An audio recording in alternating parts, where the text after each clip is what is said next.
Baghdad صاحب دوران محفل ہمارے درمیان تشریف فرما ہو چکے علامہ صاحب اللہ عز و جل ان کا آنا اپنی پاک بلند بارگاہ میں قبول منظور فرمائے باللہ تاخیر علامہ بغداد عطاری صاحب سے ملتمس کو اپنے نورانی اور عرفانی بیان سے ہم سب کو مستفیض کرے۔ نعرہ تکبیر، نعرہ رسالت، نعرہ غوثیہ، نعرہ غوثیہ، علماء اہل سنت، مبلغ دعوت اسلامی زندہ باد انشاءاللہ عز و جل۔ حضرت کا بیان ہوگا، تمام آزاد اسی ذوق و شوق کے ساتھ آگے آگے ہو کے شرکت بنائیں۔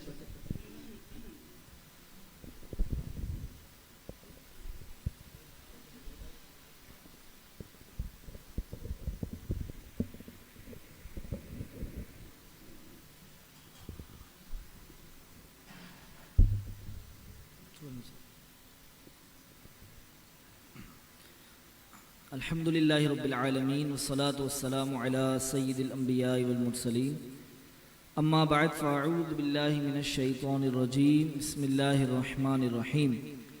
پڑھیے الصلاة والسلام علیک یا رسول اللہ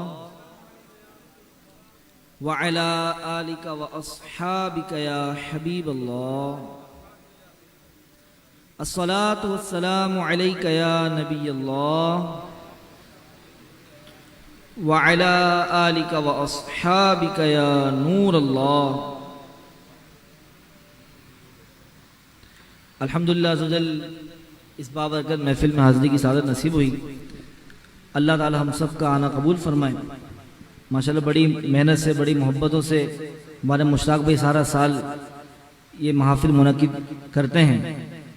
اللہ تعالی ان کی کوششوں کو قبول فرمائے اور ان کے ساتھ جتنے بھی ثنا خوان ہیں، حاضرین ہیں، ان سب کی کوششوں قبول فرمائے۔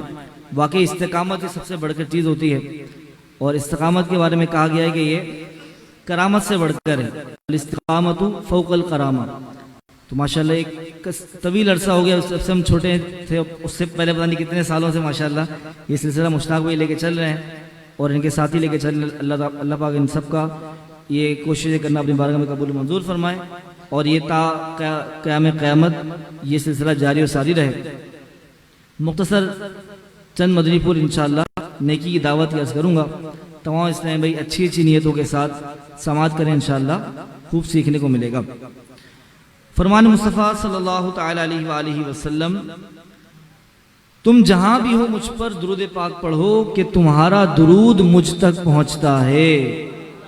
تو اب اسی نیت سے بلند آواز سے درود پاک پڑھ لیں کہ ہمارے آقا صلی اللہ علیہ وسلم ہمارا درود پاک خود سماعت کر رہے ہیں۔ صلو علی الحبیب صلی اللہ تعالی علی محمد صلی اللہ علیہ وسلم، صلاۃ و سلام علیک یا سیدی یا رسول اللہ۔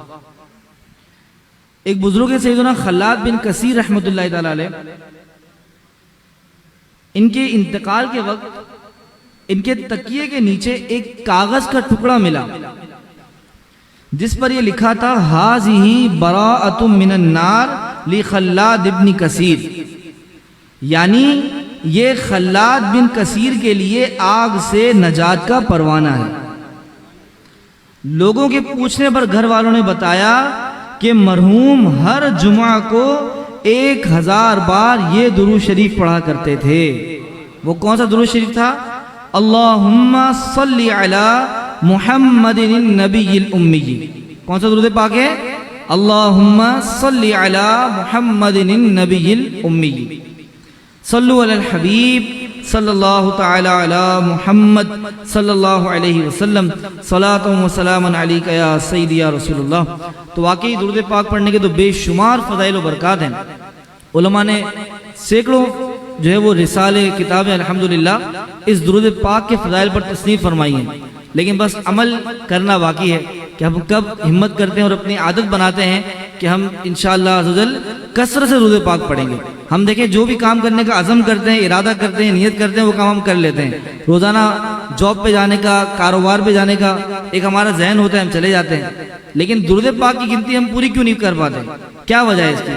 تو اس کا مطلب یہ ہے کہ ہمارا عزم مصمم نہیں ہے، پکا ارادہ نہیں ہے۔ ہم سنتے ہیں، وقتی طور پر اثر ہوتا ہے، لیکن اس کے بعد وہ ختم ہو جاتا ہے۔ تو اس کو کوئی اگر وقت مقرر کر لیں گے کہ میں نے اس وقت درود پاک اپنے مکمل کرنے ہیں، اس وقت اپنے اوراد مکمل کرنے ہیں، تو انشاءاللہ عز و جل اس کی خوب برکتیں حاصل ہوں گی۔ صلو علی الحبیب صلی اللہ تعالی علی محمد صلی اللہ علیہ وسلم صلاۃ و سلام علیک یا سیدی یا رسول اللہ۔ ایک مرتبہ ابلیس یعنی شیطان، اس کا تخت پانی پر لگا ہوا تھا اور اس کے مختلف جو چیلے ہوتے ہیں وہ اس کی اپنی کارکردگی بیان کر رہے تھے۔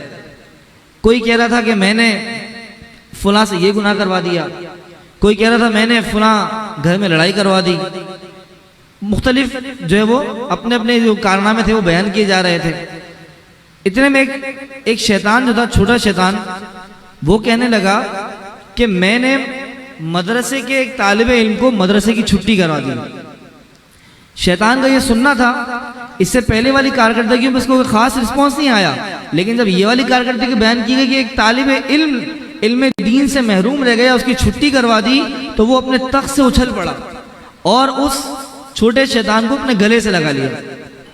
باقی شیطان حیران ہو گئے اور کہنے لگے کہ آقا تم نے جو ہے وہ، ہم نے اتنے بڑے بڑے گناہ کروائے لوگوں سے لیکن تم نے ہمیں ایسی شاباش نہیں دی، لیکن اس نے ایسا کون سا کارنامہ کر دیا، اس نے تو ایک بچے کو چھٹی کروائی ہے مدرسے کی جس سے وہ علم دین نہیں سیکھ سکا۔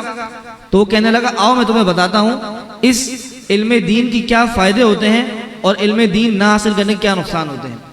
اب یہ شیطان جو ہے وہ اپنے چیلوں کو لے کر ایک جگہ راستے میں کھڑا ہو گیا اور وہاں پر جو ہے وہ مختلف لوگ گزرتے ہیں، لیکن وہ ٹائم تھا صبح تہجد کا وقت۔ اتنے میں ایک صاحب جو کہ عابد تھے، عبادت گزار تھے، ساری رات عبادت کیا کرتے تھے، تو وہ ذرا جلدی میں گزرنے لگے۔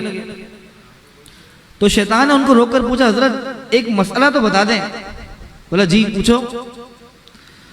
تو شیطان کے ہاتھ میں ایک چھوٹی سی شیشی تھی اور وہ کہنے لگا حضرت یہ بتائیں کہ اللہ تعالیٰ اس بات پر قادر ہے کہ وہ اس چھوٹی سی شیشی کے اندر سے اس پوری دنیا کو داخل کر دے، پوری دنیا کو اس چھوٹی سی شیشی کے اندر سے گزار دے؟ کیا اللہ تعالیٰ اس بات پر قادر ہے کہ اللہ کر سکتا ہے؟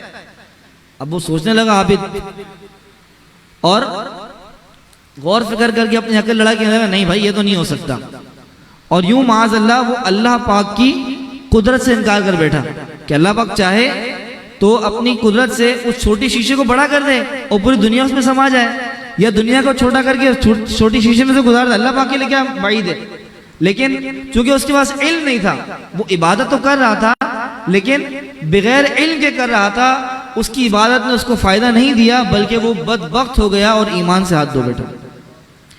اب یہ خوشی خوشی اپنے چیلوں کے پاس آیا اور کہا اب دیکھنا اب میں کیا کرتا ہوں۔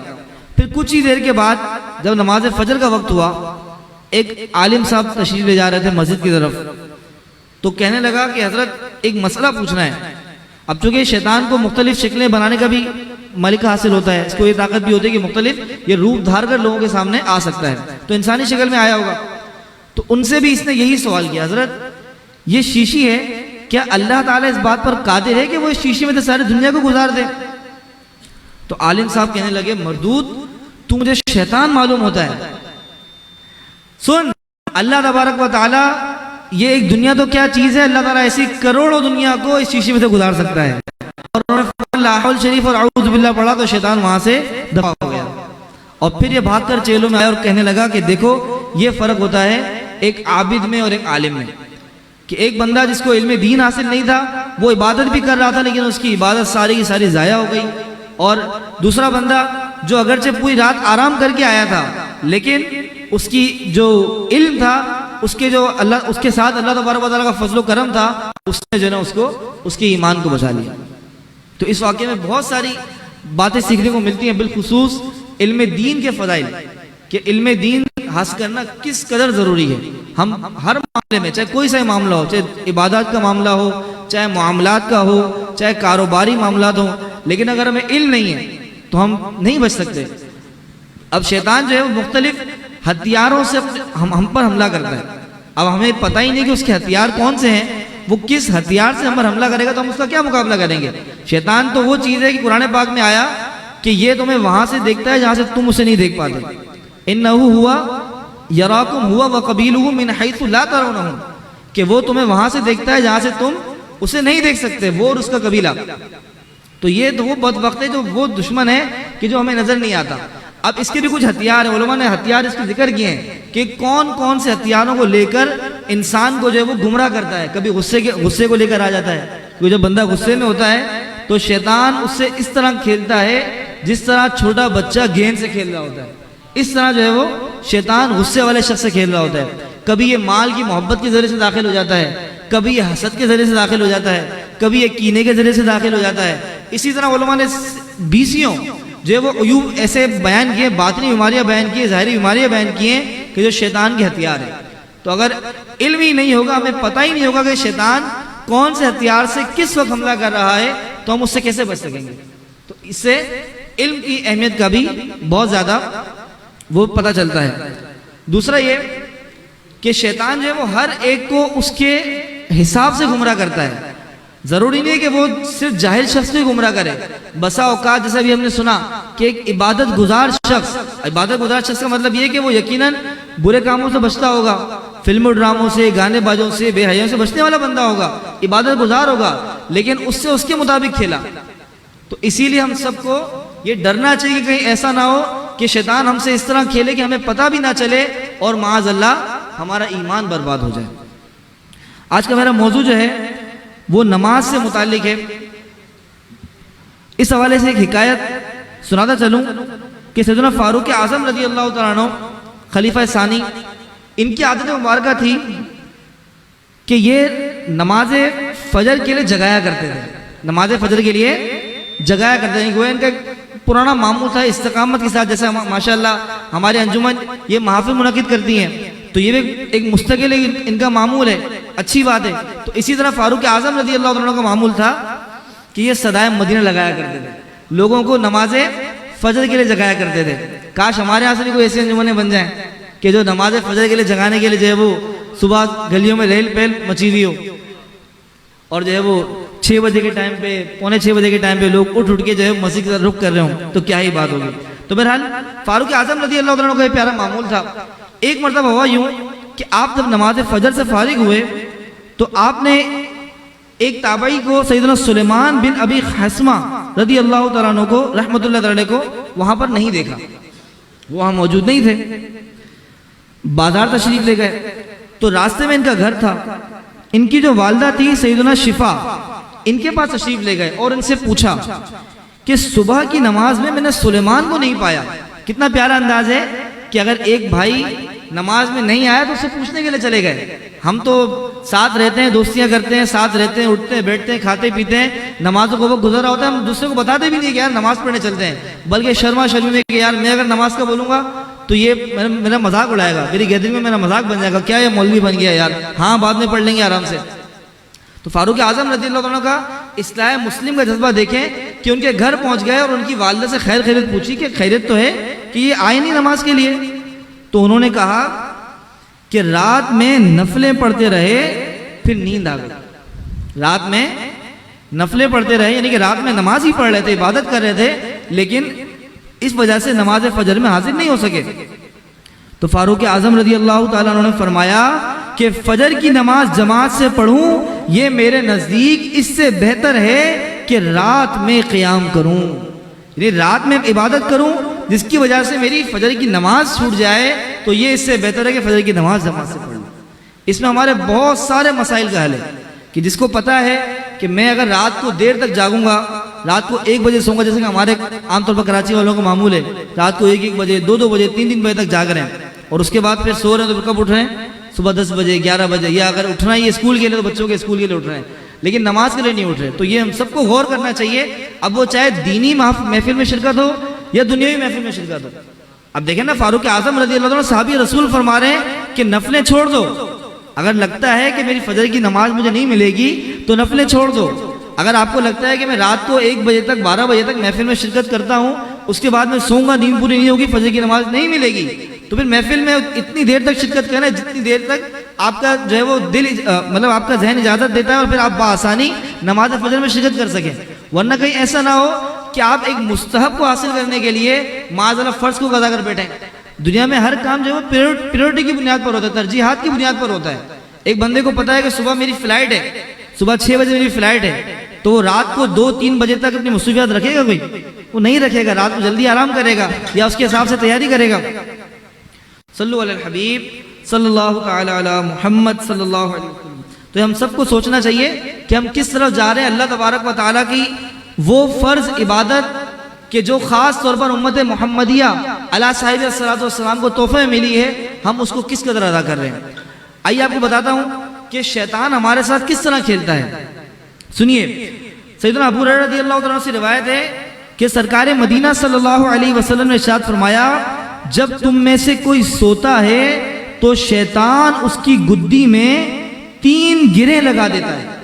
تم میں سے کوئی سوتا ہے تو شیطان اس کی گدی میں 3 گرے لگا دیتا ہے۔ کون فرما رہا ہے؟ ہمارے آقا صلی اللہ علیہ وسلم فرما رہے ہیں، اور یہ بخاری شریف کی حدیث پاک ہے۔ اور یہ بات دل میں بٹھاتا ہے کہ ابھی رات بہت ہے، سو جا، ابھی رات بہت ہے، سو جا۔ پس اگر وہ جاگ کر اللہ کا ذکر کرے تو 1 گرہ کھل جاتی ہے۔ اگر بندہ جاگ کر اللہ کا ذکر کر لے تو 1 گرہ کھل جاتی ہے، اور اگر وضو کرے تو دوسری گرہ بھی کھل جاتی ہے، اور نماز پڑھے تو تیسری گرہ بھی کھل جاتی ہے۔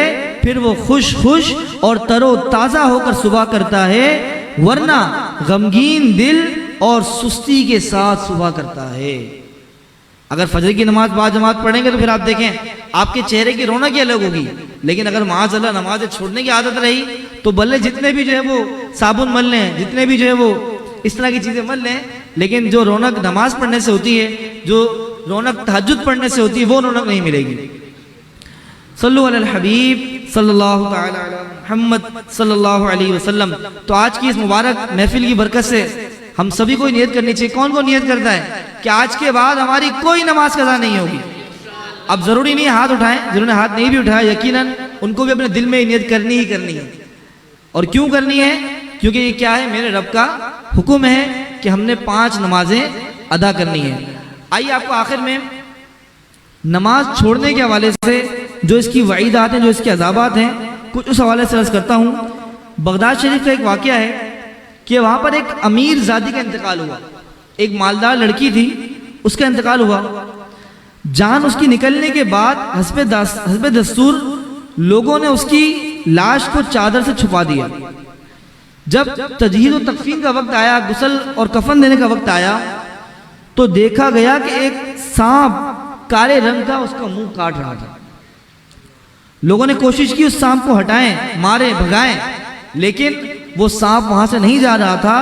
لڑکی کے باپ نے کہا کہ یہ عام سانپ معلوم نہیں ہوتا، بلکہ یہ غضب الہی کا سانپ معلوم ہوتا ہے۔ بعض اوقات انسان کو اس کے اعمال کی سزا دنیا میں مل جاتی ہے اور دنیا میں نظر آ رہی ہوتی ہے، آخرت کی سزا الگ ہوتی ہے، لیکن دنیا میں بھی جو ہے وہ تماشا بن جاتا ہے۔ تو ایسا ہی کچھ اس کے ساتھ ہوا کہ اس کے غسل سے پہلے ہی وہ سانپ جو ہے وہ اس کے چہرے کو کاٹنا شروع ہو گیا۔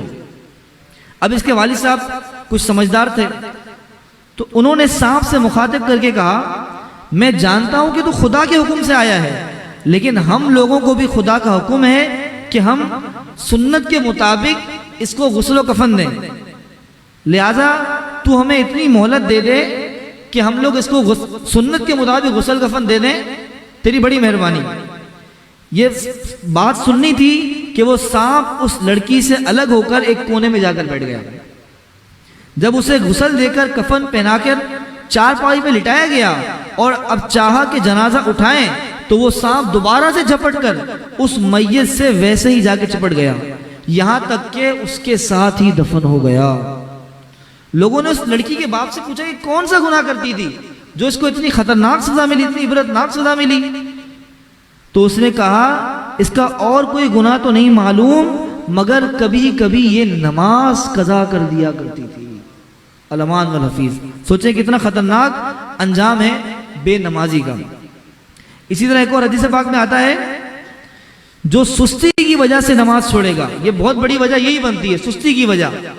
عام طور پر جو فجر کی نماز چھوڑتے ہیں تو وہ نیند کی وجہ سے، لیکن اس کے علاوہ بھی تو نمازیں چھوڑتے ہیں، دن کا وقت ہوتا ہے، کاروبار پہ ہوتے ہیں، گاہکوں کی رش ہوتی ہے، یار بعد میں پڑھ لیں گے، یار بعد میں پڑھ لیں گے، تو عصر کی نماز کا وقت ویسے ہی کم ہوتا ہے، مغرب کی نماز کا وقت ویسے ہی کم ہوتا ہے، کھیل کود میں، خوش گپیوں میں ہم نماز کو چھوڑ دیتے۔ یاد رکھیے جو نماز کا وقت ایک مرتبہ چلا گیا وہ پھر کبھی پلٹ کر نہیں آئے گا۔ تو سنیے، حدیث پاک میں آتا ہے کہ جو سستی کی وجہ سے نماز چھوڑے گا اللہ پاک اسے 15 سزائیں دے گا. کون کون سی؟ 5 دنیا میں، 3 موت کے وقت، 3 قبر میں، اور 3 قبر سے نکلتے وقت. جو دنیا میں اس کو سزائیں ملیں گی وہ یہ ہوں گی کہ اس کی عمر سے برکت ختم کر دی جائے گی. بے نمازی کی جو عمر ہوگی اس سے برکت ختم کر دی جائے گی. اس کے چہرے سے نیک بندوں کی نشانی مٹا دی جائے گی. اللہ پاک اسے کسی عمل پر ثواب نہیں دے گا. اس کی کوئی دعا آسمان تک نہ پہنچے گی اور نیک بندوں کی دعاؤں میں اس کا کوئی حصہ نہیں ہوگا. یہ تھی اس کی دنیا میں ملنے والی سزائیں. اب سنیں موت کے وقت اس کو کون کون سی سزائیں ملتی ہیں. جو بے نمازی ہوتا ہے موت کے وقت اس کو یہ سزائیں ملتی ہیں کہ وہ ذلیل ہو کر مرے گا، وہ بھوکا مرے گا اور پیاسا مرے گا. اگر اسے دنیا بھر کے سمندر پلا دیے جائیں پھر بھی اس کی پیاس نہ بجھے گی. اور جو قبر میں اس کو 3 سزائیں دی جائیں گی وہ کون سی ہیں؟ قبر میں اس کو یہ 3 سزائیں دی جائیں گی کہ اس کی قبر کو اتنا تنگ کر دیا جائے گا کہ اس کی پسلیاں ایک دوسرے میں داخل ہو جائیں گی. اس کی قبر میں آگ بھڑکا دی جائے گی، پھر وہ دن رات انگاروں پر پلٹتا رہے گا. یہ میں کوئی اپنی طرف سے نہیں بلکہ کس کا فرمان سنا رہا ہوں؟ نبی پاک صلی اللہ علیہ وسلم کا فرمان سنا رہا ہوں. اور تیسرا کیا ہے کہ قبر میں اس پر ایک اژدہا، ایک بہت بڑا سانپ مسلط کر دیا جائے گا جس کا نام الشجاع الاقرع یعنی گنجا سانپ ہے. اس کی آنکھیں آگ کی ہوں گی جبکہ ناخن لوہے کے ہوں گے. ہر ناخن کی لمبائی 1 دن کی فاصلے تک ہوگی. وہ میت سے بات کرتے ہوئے کہے گا میں الشجاع الاقرع ہوں یعنی میں گنجا سانپ ہوں. اس کی آواز کڑک دار بجلی کی طرح ہوگی. وہ کہے گا میرے رب نے مجھے حکم دیا ہے کہ نماز فجر چھوڑنے پر طلوع آفتاب تک مارتا رہوں اور نماز ظہر چھوڑنے پر عصر تک مارتا رہوں اور نماز عصر ضائع کرنے پر مغرب تک مارتا رہوں اور نماز مغرب ضائع کرنے پر عشاء تک مارتا رہوں اور نماز عشاء ضائع کرنے پر فجر تک مارتا رہوں. جب بھی وہ اسے مارے گا تو وہ 70 ہاتھ تک زمین میں دھس جائے گا اور نماز کو چھوڑنے والا قیامت تک اپنی قبر میں اس عذاب میں مبتلا رہے گا. سوچے قبر میں جب بندہ جائے گا تو اس کی جو ہے وہ ہوش و آواز ایسا نہیں ختم ہو گئے ہوں گے. ہمیں بظاہر لگتا ہے کہ مردہ جو ہے وہ بس گیا، اس کی سانسیں نہیں چلے، لیکن در حقیقت اصل زندگی تو اب شروع ہوتی ہے. اور جو مردہ ہوتا ہے وہ اپنے نہلانے والے کو بھی دیکھ رہا ہوتا ہے، کفن پہنانے والے کو بھی دیکھ رہا ہوتا ہے، اور پھر اس کی قبر میں بھی عقل سلامت ہوتی ہے. جبھی تو اس کا امتحان ہوگا. قبر میں حساب کتاب کیسے ہوگا؟ کیا سوئے میں حساب کتاب ہوگا؟ نہیں، بلکہ جب بندہ قبر میں جاتا ہے تو جو اس کو دفنا کر جا رہے ہوتے ہیں ان کی قدموں کی چاپ بھی سن رہا ہوتا ہے. حالانکہ ابھی اگر دیوار کے پیچھے کوئی چل رہا ہوگا تو مجھے آواز نہیں آئے گی اس کے چلنے کی، لیکن جو مردہ ہوتا ہے اس کو منو مٹی تلے دفنات بھی دیا جائے لیکن اس کے باوجود بھی وہ جانے والوں کی جو قدموں کی آہٹ ہوتی ہے وہ بھی سن رہا ہوتا ہے. تو اس کے بعد تو اصل امتحان ہوگا، قبر میں سوالات ہوں گے. یہ تو تھی یہ والی سزائیں. اب قیامت میں ملنے والی 3 سزائیں کون سی ہوں گی؟ کہ وہ حساب کی سختی، رب قہار کی ناراضی اور جہنم میں داخلہ ہے. الامان والحفیظ. تو اب تمام اسلام بھائی یہ نیت کریں کہ انشاءاللہ عز و جل آج کے بعد ہماری کوئی نماز قضا نہیں ہوگی. ہمیں اللہ تبارک و تعالیٰ کی رحمت سے امید بھی رکھنی ہے اور جو ہے وہ اللہ تعالیٰ کے عذاب سے بے خوف بھی نہیں ہونا. یہی ایک کامل مسلمان کی علامت ہے کہ بندہ جو ہے وہ اللہ تبارک و تعالیٰ کے عذاب سے ڈرتا بھی رہے اور اللہ تبارک و تعالیٰ کی رحمت سے امید بھی کرتا رہے اور اپنے گناہوں سے توبہ کرتے رہے. نیت کرے کہ انشاءاللہ میری کوئی نماز قضا نہیں ہوگی. پھر اگر اس نے پوری کوشش کی، پورا اہتمام کیا اور اب خدا نہ خواستہ اس کی آنکھ نہیں کھلی تو اب جو ہے وہ یہ گناہگار نہیں ہوگا بلکہ اب یہ قضا کر سکتا ہے. اللہ تبارک و تعالیٰ سے دعا ہے جو کچھ سنا اسے یاد رکھنے، اس پر عمل کرنے، دوسروں کو بتانے کی توفیق عطا فرمائے اور جو غلطی کوتاہی ہوئی سب اپنے فضل و کرم سے معاف فرمائے. آمین بجاہ النبی الامین صلی اللہ تعالی علیہ وسلم.